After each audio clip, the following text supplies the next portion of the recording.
Before Rommel's tanks were ever stopped, they believed the desert belonged to them. British defensive lines had collapsed before. Anti-tank guns had failed before. Across North Africa, armored steel had moved forward almost without resistance. To the crews of the Afrika Korps, the desert looked open, predictable, and already conquered. 1942, North Africa. Rommel's tanks are moving again. Across the desert, panzer tracks carve deep scars into the sand as engines roar forward without hesitation. German crews believe this ground belongs to them now.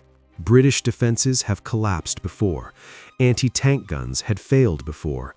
Nothing, they think, can stop armored steel moving at full speed across open desert. But on this day, something is waiting for them. Not a tank, not infantry, not a weapon meant for the ground. It is a gun built to kill aircraft. As the panzers advance, their crews do not see danger. They see another broken defensive line, another victory, another step forward for the Afrika Korps. Inside the steel hulls, men are confident, almost relaxed. This is familiar territory. British resistance has become predictable. Weak anti-tank fire, a few explosions, then silence. What they do not realize is that behind the British lines, the rules of the battlefield have already changed. Hidden among the sand and rocks stands a massive weapon, tall, heavy, and completely out of place. The British QF 3.7-inch anti-aircraft gun. Designed to track bombers high above the battlefield, designed to fire powerful shells straight into the sky, never intended to face tanks head-on. But the barrel is no longer pointing upward. British gunners know exactly what this means. This gun cannot easily move. If it is discovered, there will be no escape. This is not a flexible weapon. This is a final decision, a last gamble. They calculate distance. They wait. The desert grows quiet, except for the distant growl of engines growing louder every second. The German tanks continue forward, unaware. Then the desert explodes. The first shot hits with a force the panzers have never experienced. A shell designed for aircraft tears straight through tank armor as if it were paper. The crew inside never has time to react. The tank stops instantly, burning from the inside out. Seconds later, another shot, another panzer destroyed, then another. Confusion spreads through the German ranks. This makes no sense. The distance is wrong. The impact is wrong. The armor is failing. Radio calls fill with panic.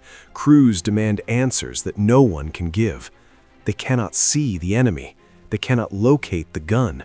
Shells keep coming from far beyond the range of normal anti-tank weapons. Every hit is catastrophic.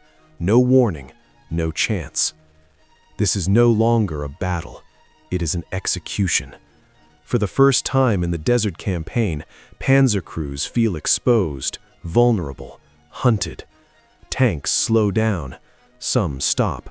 Others attempt to retreat behind dunes. Confidence drains away with every burning vehicle left behind in the sand. News reaches Rommel's headquarters. The Desert Fox listens in silence. Reports describe tanks destroyed at extreme range, armor penetrated with ease, crews lost instantly. Rommel understands immediately that this is not luck and not coincidence. The British have adapted.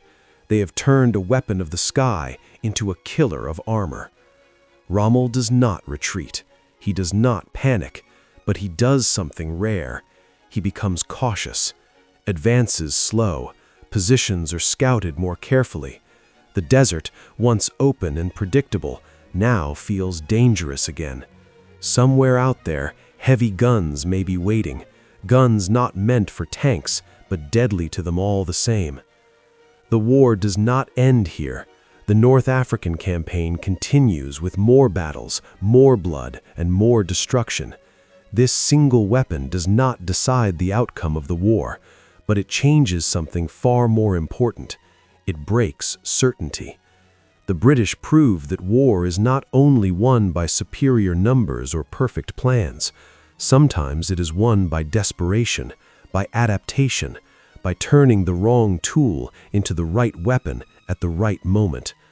On that day in the desert, a gun built to destroy aircraft was lowered toward the earth, and when it fired, Rommel's tanks learned a hard truth. The desert was no longer theirs alone.